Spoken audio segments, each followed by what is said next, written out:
저는 오늘 하늘에서 떨어지지 않습니다 라는 제목으로 하나님의 말씀을 여러분들과 함께 나누고자 합니다. 지난 주일에 룻은 결정적인 선택을 하였습니다. 어머니의 백성이 나의 백성이 되고 어머니의 하나님이 나의 하나님이 되실 것입니다 라는 결정적 선택을 하였습니다. 룻은 인생의 선택의 기로에서 하나님을 선택하였고 혼돈을 피해가는 것이 아니라 하나님과 함께 혼돈을 뚫고 가는 믿음의 여정을 시작하기로 결정하였던 것이었습니다.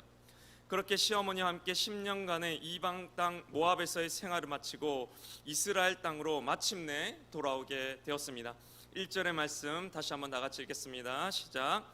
나오미의 남편 엘리멜렉의 친족으로 유력한 자가 있으니 그의 이름은 보아스더라. 갑자기 성경은 뜬금없이 유력한 자 보아스에 대해서 언급을 하고 있습니다.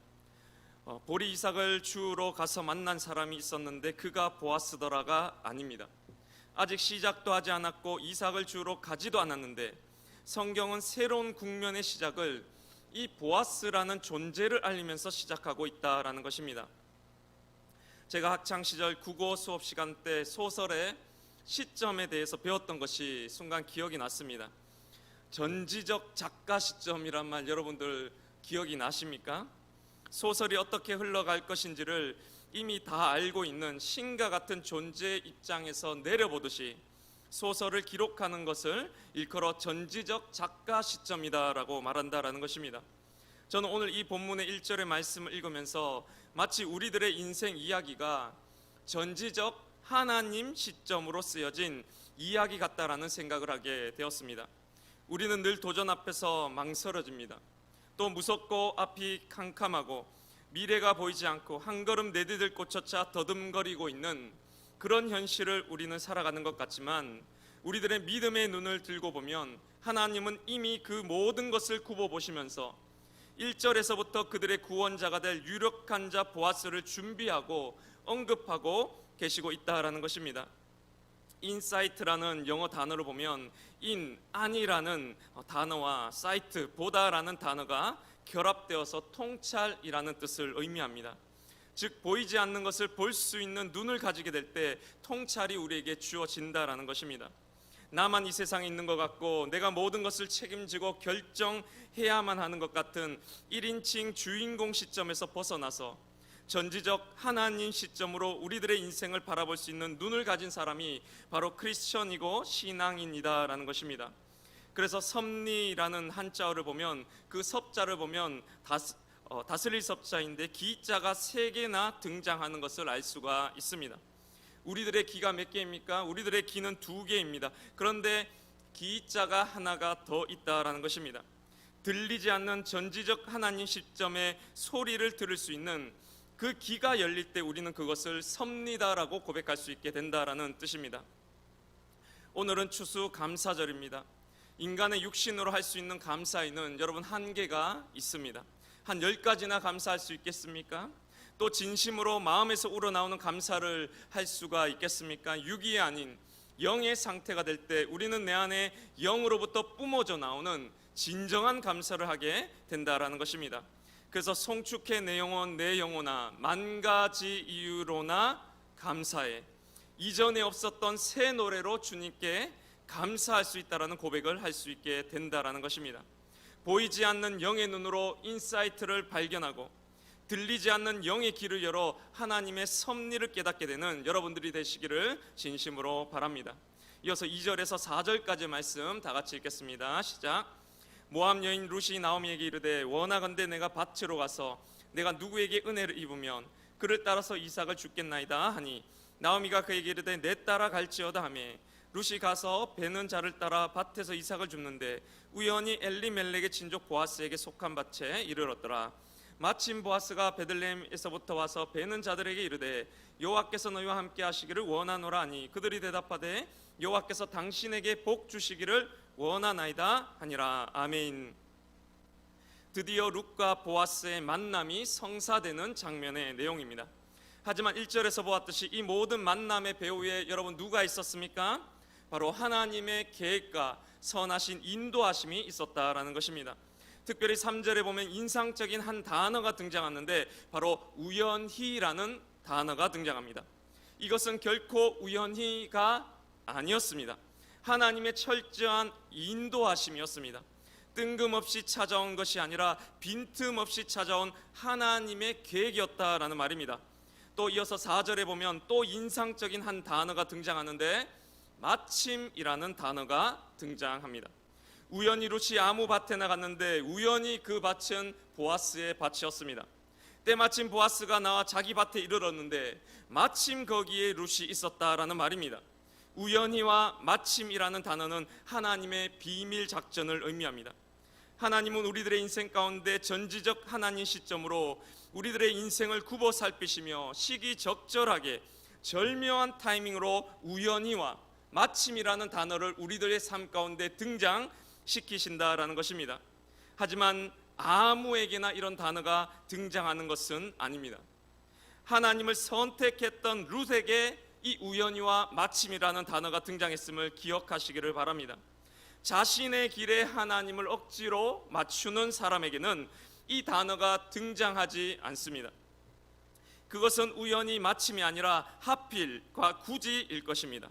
하나님의 길에 자신을 맞추고 자신의 길에 하나님을 맞추는 것이 아니라 하나님의 길에 자신을 맞추고 하나님을 선택하는 사람에게 우연히와 마침이라는 인도하심이 임하게 된다라는 것입니다. 그리고 왜 그 수많은 사람들 중에 보아스를 만나게 된 줄 아십니까? 반드시 보아스여야만 했던 것은 아니었습니다. 그 땅에도 부자들이 많았고 그 땅에도 유력한 자들이 있었으며 그 땅에 다른 유업을 이을 자가 있었다라고 성경은 기록하고 있습니다. 그런데 왜 보아스였을까요? 4절의 말씀을 한번 읽도록 하겠습니다. 시작. 마침 보아스가 베들레헴에서부터 와서 베는 자들에게 이르되 여호와께서 너희와 함께 하시기를 원하노라 하니 그들이 대답하되 여호와께서 당신에게 복 주시기를 원하나이다 하니라. 왜 보아스였을까요? 보아스가 이 이야기에 등장하고 보아스란 사람의 첫 마디가 뭔지 한번 보십시오. 보아스의 첫 마디 된 게 무엇입니까? 이르되 다음에 여호와께서입니다. 보아스가 이 이야기에 등장하고 그가 했던 첫 마디가 바로 여호와께서였습니다. 보아스의 인생의 주어가 바로 하나님이었다라는 뜻입니다. 그는 하나님의 길에 자신을 맞추었던 사람이었다는 뜻입니다. 우연히와 마침은 하나님의 은혜를 받는 사람에게도 해당되지만 반대로 하나님이 사용하시는 사람에게도 임하게 된다라는 것입니다. 우리들의 인생 가운데 하나님의 기적은 하늘에서 떨어지지 않습니다. 우리들의 인생에 하나님의 기적은 하늘에서 그냥 떨어지지 않습니다. 여러분, 우리 인생의 하나님의 축복은, 하나님의 놀라운 기적과 역사는 그냥 하늘에서 떨어지는 것이 아니란 말씀입니다. 반드시 사람을 통해서 주어집니다. 여러분, 만남의 복을 구하시기를 바랍니다. 하나님의 손은 천둥 번개와 같이 하늘에서 내려오는 손이 아니라 내 주변의 사람들을 통해서 오는 것이기 때문입니다. 보아스와 같이 하나님이 주어가 된 사람, 하나님의 길에 자신을 맞추었던 그런 사람들을 통해서 하나님의 기적이 우리들의 곁에 찾아오게 됨을 잊지 마시기를 바랍니다. 제가 얼마 전에 메일을 우연히 보다가 제가 이 땅에 진정한 교회됨이 뭘까를 고민하면서 사회로 나갈 때 교수님께 마지막으로 보냈었던 그 메일을 제가 보게 되었습니다. 교수님, 한 학기를 남겨두고 대학원을 휴학합니다라는 제목의 글이었는데 제가 존경했던 그 교수님의 답변 중에 이런 내용이 있는 것을 오랜만에 몇 년 만에 보게 되었습니다. 민 목사님, 놀랍습니다.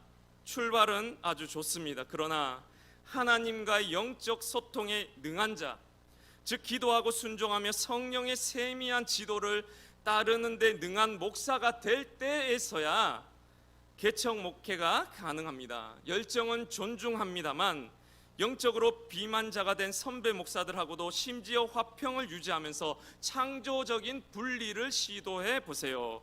그러다가 나가라 하면 나오세요. 그때 하나님이 길을 인도해 주십니다.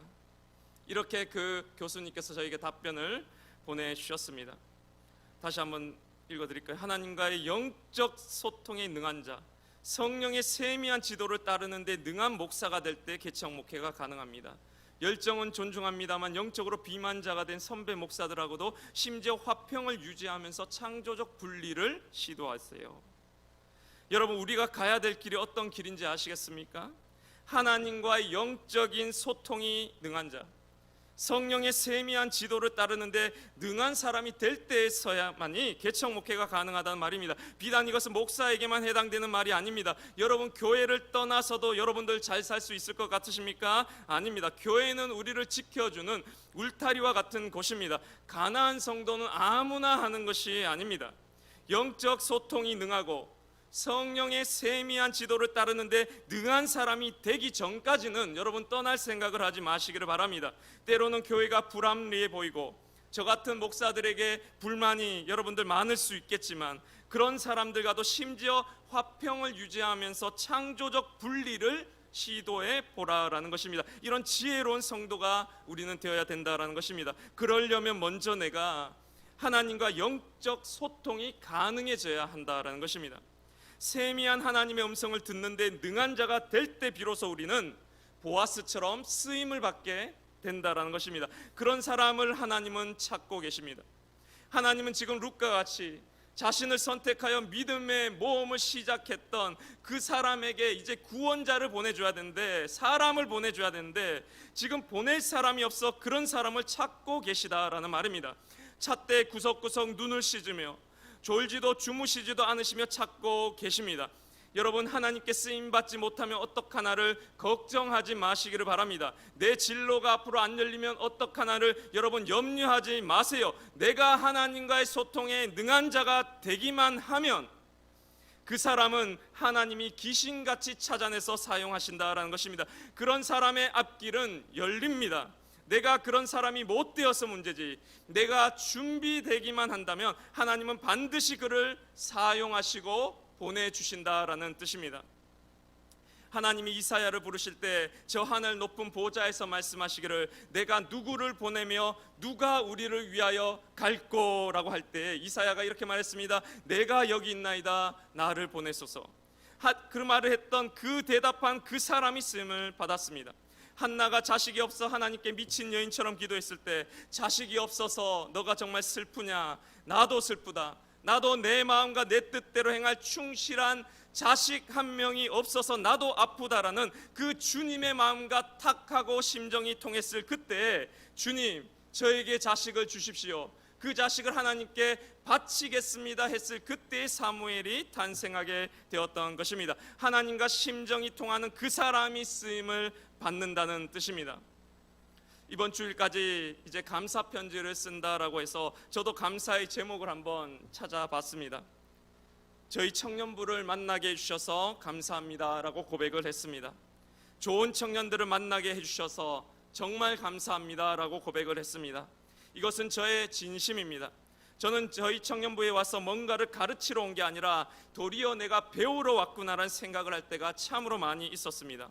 저는 보통 사역을 할 때 제가 뭔가를 가르쳐 주기보다는 나 자신을 만들어가는 여정 중에 청년들이 옆에 있었다라고 생각을 하곤 했습니다. 청년들 덕분에 정말로 많이 배웠던 것 같습니다. 그리고 지난주 금요일에도 우리 금요 미식회를 하는 청년들과 예배를 드리잖아요.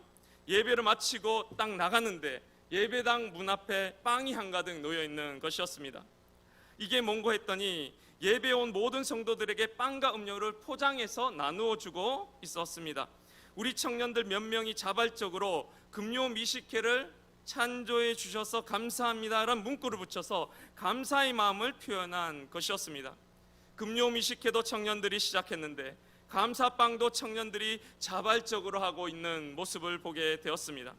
저는 우리 청년들의 모습을 보면서 이들이 지금 성령의 세미한 음성을 따르는 훈련과 연습을 부단히 하고 있구나라고 생각을 했습니다.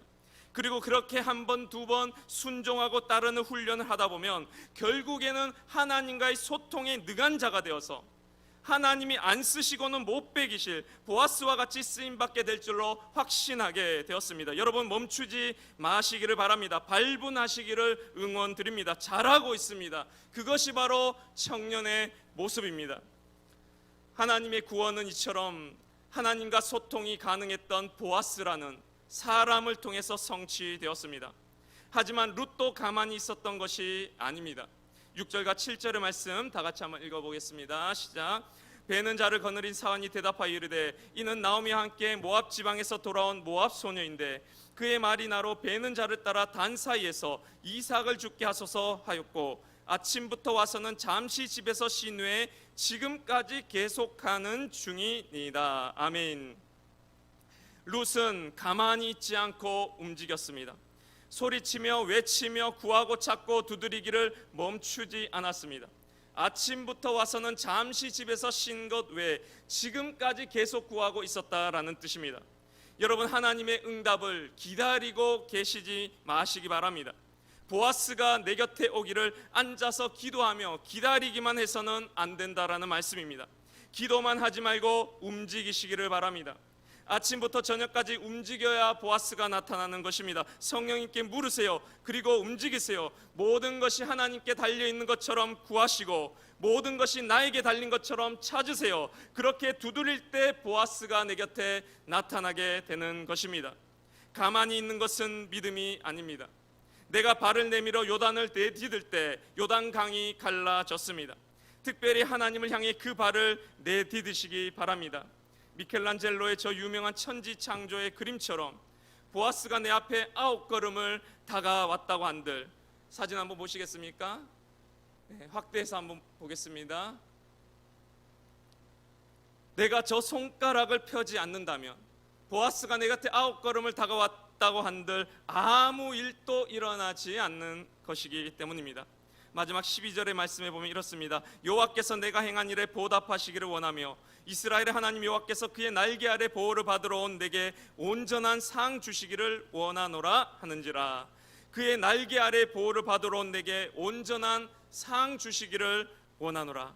우리가 보통 상 받으려면 상 받을 만한 행동을 해야 되지 않습니까?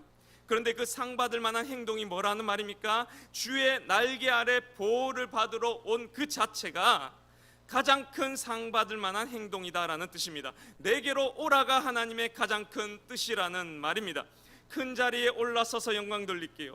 부자 돼서 헌금해서 영광 돌릴게요. 수많은 사람을 도와주는 위대한 사람이 될게요. 그때 상 주시는 것이 아니라는 말입니다. 주의 날개 아래 보호받으러 나온 그 일이 룻의 가장 위대한 일이었다라는 말씀입니다. 여러분, 제가 제 인생에 지금까지 했던 가장 큰 위대한 일이 뭔지 아십니까? 바로 예수님을 믿은 것입니다. 예수님의 날개 아래 보호받으러 나온 것이 저의 인생에서 가장 큰 위대한 일이었다라는 것입니다. 전 지금도 제가 예수님을 몰랐다면 어떻게 되었을까 상상이 되질 않습니다. 사랑하는 청년 여러분, 담대히 주님 앞에 나아가시기를 바랍니다. 우리가 해야 될 첫 번째 일은 여호와 하나님의 날개 그늘 아래로 나아가는 일입니다.